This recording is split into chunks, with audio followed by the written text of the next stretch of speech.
Welcome to Something More with Chris Boyd, certified financial planner practitioner and founder of Asset Management Resources, LLC, a registered investment advisor firm. We call it Something More because we like to talk not only about those important dollar and cents issues, but also the quality of life issues that make the money matters matter. Here he is, your fulfillment facilitator, your partner in prosperity, advising clients across the country, your host, J. Christopher Boyd.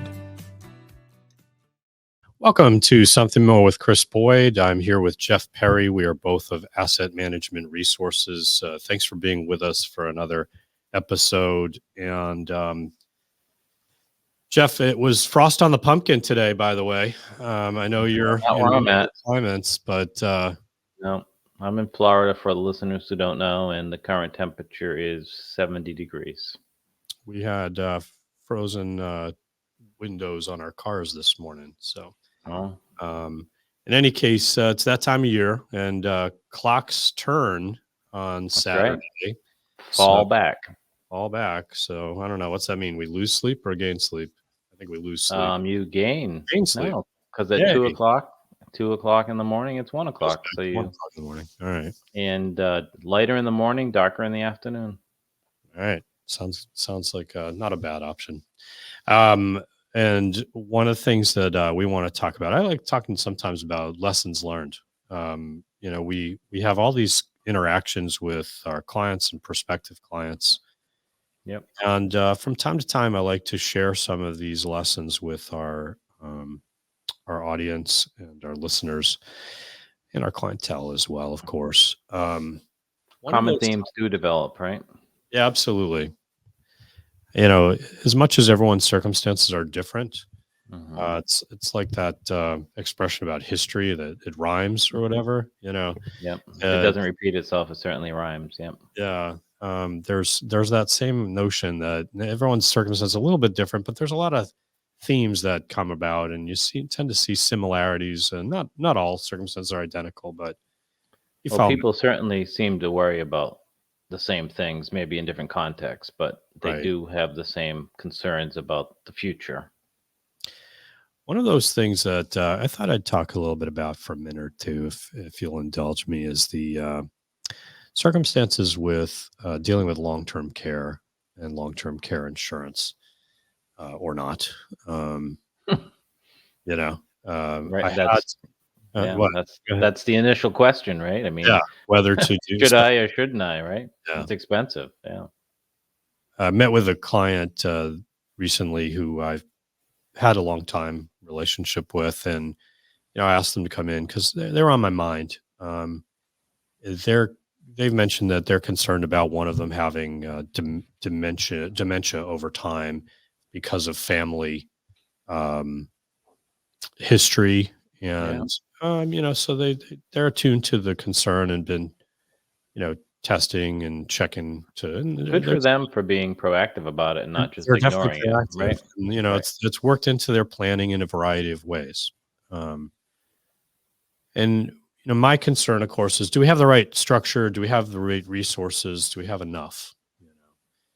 And where they're at a point where they're seeing the beginnings of worries for the future. It's not a point where they could buy insurance, but fortunately they already did.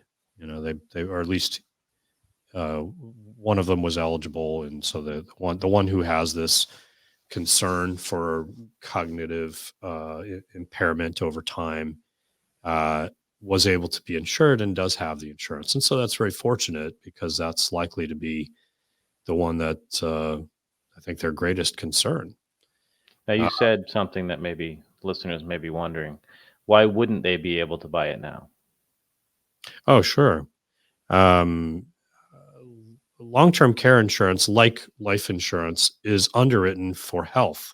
Right. Different kinds of health considerations. Long-term care insurance is insuring for they're looking at your morbidity. How healthy will you be while you're alive? Whereas life insurance is more looking at how long are you likely to be alive, lifespan kind of considerations. But so different priorities perhaps, but similar in terms of it's health underwritten. And if you're not healthy enough, you may not be eligible. So it's important to, if you're going to get long-term care insurance, this is why today more people buy it in their 50s and 60s than later in life, 60s and 70s. Or, used to be people get it more in their 60s and 70s. That trend has been moving downward. Now it does mean a longer premium payment period, right? If you start an additional decade, whatever. But it's cheaper when you start earlier. So it's a little more cash flow manageable. And you have a greater likelihood that your health is relatively good. Right. So in any case, so they had acquired the insurance, and when we started doing projection, we have a financial plan for them. We were updating some of the numbers in the financial plan and projections, and some of the life events that we had built into the plan. The last time we walked through it had already occurred now, so they could, that's not applicable anymore, and what they're planning for cars and travel and all the rest of it. Yep. Put all that through there, but then we stress tested, what if, and it seems like there's a real risk of long-term care scenarios. So this was my worry, and I was really thinking, are there any kinds of mitigating strategies we should be thinking about with their estate planning? They have a revocable trust, not an irrevocable kind of strategy, which could come into play if there's a long-term care situation. It'd be required, they'd be requiring to use their wealth to pay for their care, kind of thing. But fortunately, in their scenario, it looked like they had good planning, they had good cash flow, they had saved well, invested well, they live within their means, all these good ingredients, for their scenario, that if there was a long-term care expectation, which I think may be the right way to phrase it in this case, and with the insurance they had, that it all worked out relatively well. If we didn't have that insurance in there, it's a very different scenario. It's that much sooner. They have about roughly 3 years of care that would cover a lot of their needs in that period of time. And of course, when you talk about this subject with people, everyone is inclined to make the joke, well, we've got Dr. Kevorkian on speed dial, or whatever, or we'll find another solution. Yeah, wink, wink. The pillow over Grandpa's face. Right? Yeah, exactly, that kind of stuff. Yeah, and as much as I think that's deflecting, because it's I think a lot of people do think that's how they'll resolve it, but it's not a realistic scenario. By the way, did you? If you've ever read or seen the movie or the book Still Alice, which is a fictional depiction of this kind of a scenario, we saw written by someone locally, it was just we saw the movie. Yep. But the I forget the name of the author. She does a great job in depicting this scenario where the Alice in this scenario has like a game plan. She's going to do herself in until the time comes, and she forgets what she was doing when she was in the midst of trying to aid her demise, right. And so this is a book. Thwarts the plan, so to speak.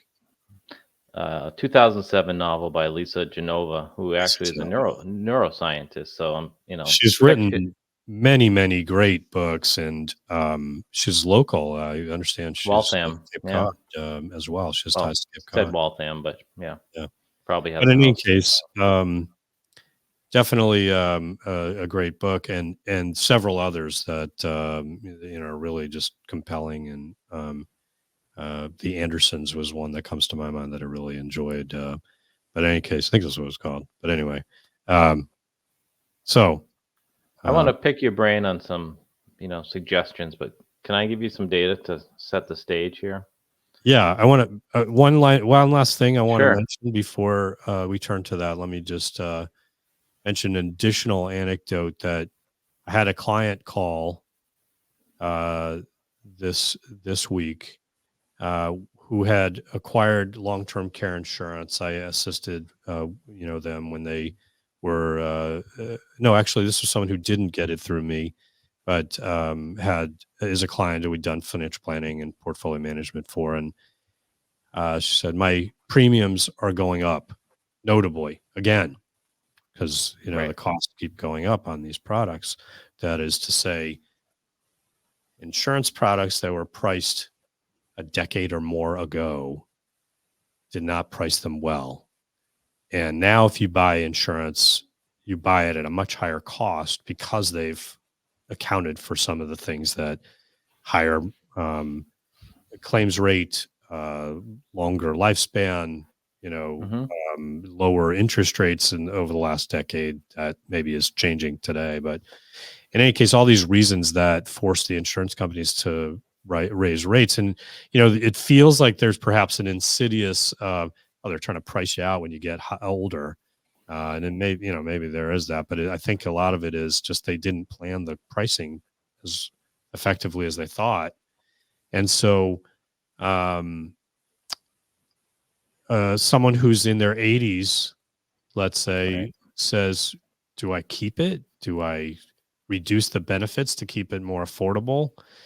And, I think there's a common concern. And I would say for people who look at insurance today, I think the risks of higher premiums are a lot lower for you than they were for the generation of purchasers before you. But if you're thinking about it today, I don't think you're looking at the level of increases that, we often kind of think today that, long-term care premiums will go up. That's probably less likely for buyers today. But in any case, this is an ongoing issue for people with existing policies. My response is my bias to you would be to try to keep the policy as it is, unless you find, in the projections, the financial planning projections, Mm-hmm. that it's just unaffordable to maintain. But particularly as you get into the period of life where you're most likely to need the product, it's a lot cheaper to pay a higher premium than it is to pay for the care. So keep the policy generally would be my advice. And then whether or not you can afford to keep it as is would be the preference, but maybe if necessary, scale back some benefits. But speak with your advisor before making any hasty Yeah. decisions about this. A Well, very individual yeah, decision. And there's if you have very few assets, it's probably not worth it. If you have a lot of assets, you're very wealthy. You can probably that's self-insure, but there's a spot in the middle there yeah. that's most That's people, a right? really good point. I mean, I think that's really the way I approach insurance generally. If I don't need it, uh, should I get it? You know what I Mm-hmm. mean? This may be one of those instances where I'm on the fence. It's a Even tough if you one. could afford to pay for it out of pocket, there's a good argument to say, well, therefore I'll take the risk on myself because I don't want to have that expense, that premium, or have the money tied up in a product where I put a lump sum down or something like that. There's different options of structures for these things, but this might be one of those instances where I'd really look at that closely, where there could be a virtue to saying, I've allocated these funds for this expense. I've managed the risk. I don't have to spend more time worrying about it. I don't have to have a sinking fund or whatever it Mm-hmm. might be. And it's a trade off. It's a cost, so it's not an easy choice. But anyway, I do tend to approach it the way you described, Jeff. If Mm-hmm. I have the resources that I don't need it, it's hard to say you must get this insurance, but sometimes it can provide peace of mind. Anyway, but it's that big people in the middle. They have enough they want to preserve, but Yep. not so much that they feel like they can just absorb the cost. And it's $165,000 a year in our area for a year in a nursing home, and if you have full-time, home care, if you prefer that, that's going to be similar cost, Mm-hmm. So depending on what you're trying to do, what level of care. And of course, insurance can be both at home, assisted living, nursing home can kind of, That's an excellent point because so many people just, especially the older generation, just revert to long-term care as nursing home care, right? yeah, it's not strictly that. Yeah. That's right. So And sorry. long-term care insurance may actually help keep you in your house. Oftentimes. Yeah. Right. So it's not a one size fits all analysis, and you really should get some good advice. And when I say good advice, I always like to say this, Chris, not from someone selling you the long-term care. Yeah. Someone may be unbiased. work with a fiduciary, someone who has your best interest at heart, and get some real objective advice based in the context of your entire financial picture. Yeah. Not at some booth in the mall, or whatever, right? Just Yeah. should I, if you go to a life insurance salesman or a car salesman or somebody just selling one product and ask them if you should buy it, well, I guarantee you the answer is yes. I have a surgeon friend. I think I've shared this on the air. He says, if you're coming to me, if you've been referred to me, if you walk in my door as a surgeon, you're probably having surgery. Yeah. Right. I mean, it's not unique to any. Well, he does. Yeah. That's right. That's his training. He can fix this with surgery. Yeah. Yeah. Let me put this in the context for listeners who, we all think about it in our individual situations, but it's I think helpful to understand it in the broader context. According to the latest data from Caregivers Resources, 70% of someone 65 years or older will require some type of long-term care for the rest of their life. And we said that it's not just a nursing home; it could be a home care, it could be assisted living, but 7 out of 10 people are going to have some need at some point. Right. And the other, we don't know how long, we don't know, that's but right. Some need for assistance that we consider long-term care. That's a lot. Yep. And of course, the stats are such that it's less so when you're younger, but more so as you get older. The That's right. probabilities increase. So to go to that average year, so if you find yourself, in long-term care in a facility type, the average length of stay is 3.2 years. 20% of the residents will require longer term, like 5 or more, but 8 out of 10, the average is 3.2 years. And most of the policies, Chris, have that 3-year benefit period, right? Yeah, that's probably the most common, I would imagine, the most commonly used. It used to be that we talked about a 3-year look back, but of course they extended that to a 5-year look back. Right. So that's also part of the culture of this, why 3 years sort of emerged as a more common one. I think when you think about a benefit, what's affordable becomes relevant. And this stat that the average of how often people need care, how long they're likely to need care, the probabilities all that go into all this. 3 years seems like a reasonable benefit. It's not going to cover everything for all circumstances for every person, but it's for most people, it's probably going to do fit into the stats that would say this is a reasonable amount of protection to try to obtain that might also be manageable for cost. So it's like a good faith really effort to try to say, let me try to mitigate this risk, and it might buy you time if you're in the midst of a very prolonged need to at least do some planning and structures that you could deal with that late in the game to try to preserve assets and mitigate the risks. It may not be everything, but you'd buy some time in that process. And it may give you the ability to choose the assisted living, not a nursing home setting, but the assisted living facility that you want, right? Instead of having to make some other choice to do something harsh. Keats has an ad that about people wanting to stay, not wanting to go to a nursing home, and I do think that's true. Most people would, if they had the choice, they'd receive care at home. And so most insurance gives you the option to, again, the insurance companies kind of want you to use whatever's least costly. And of course, home Sure. care is probably among those preferences for most people. It's probably the least costly. Mhm. Most preferable for comfort, least costly. I mean, that sounds like a I winning proposition for most people. Let's try to do it at home. absolutely. I think it's changing a little bit in the assisted living care. I remember talking to my Oh, mother. there's some She's really nice places. Yeah. Yeah. I remember talking to my mother before she needed it. Like, Mom, we should go check these out. This place. It might be better for you and Bud to, And it was just a hard no. It wasn't like, okay, well, look, no, it's no. Picturing the nursing home kind of That's mindset. right. Yeah. That's right.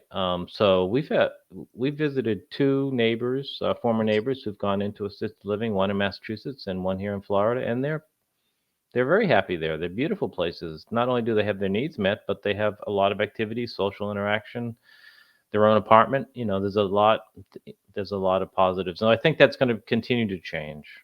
Yeah. Um, Another misconception that some people have, I think it's less than before, is that Medicare or Medicaid, depending on someone's income level, is going to pay for this. And it's Medicare pays for 100 days of rehabilitation coverage.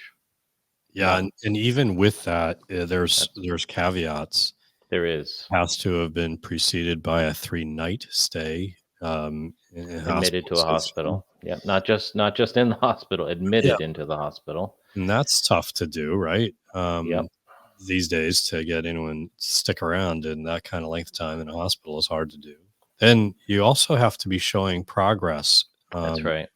And not everyone shows progress. You might plateau Yeah, or not progress at all, you know? no, Um, I'm very so at familiar with some that. point Yeah, that can it terminate shifts. that coverage and although there's I don't know recall currently the specific numbers, but essentially maybe the first 20 days it's covered in full, but Hmm. the 80 days of the back end of that, it's really only about half the cost of the long-term care that Yeah, is actually being covered. It's I don't know the actual number, but it's something works out something it's close to not an automatic 100 days, which is the yeah. thing, and then there's a waiting period for some of the policies.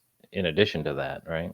Well, so So then, that's for the Medicare, but your long-term right, care policy has an elimination period, they call it, but it's like a deductible. And so it's right. like, yeah, that waiting period that you have to satisfy so many days of care. And, it's funny, it depends on the product. Some products Hmm. will waive that or a lot of that when dealing with home care.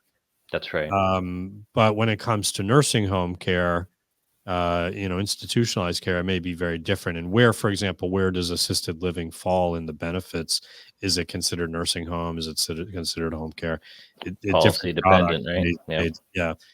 But I would tend to think it's more considered institutional care, like a nursing home care. But yes, it's dependent on the product. So, these are not easy things to navigate, particularly if you're in the midst of this, and that's another challenge that Hmm. people need an advocate in this process. They do. That's They not do. easy. So it can bring Well, you back to some of the estate planning things too.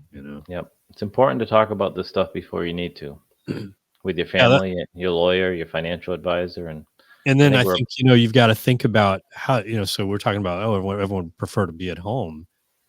Well, is your home compatible with staying for a long-term care scenario? And Mhm. many times, it's not, right? Right. So, if it's not, what do we need to do to make it so? And so these are the kind of things to talk about. And as you talk about planning, there may be people you can talk to, consult with that are good resources in this Right. process. So with that, Jeff, great topic. Thanks for this subject today. And until next time, everybody, keep striving for something more. Thank you for listening to Something More with Chris Boyd. Call us for help, whether it's financial planning, portfolio management, insurance concerns, or those quality of life issues that make the money matters matter. Whatever's on your mind, visit us at amrfinancial.com or call us toll free at 866-771-8901 or send us your questions to radio@amrfinancial.com.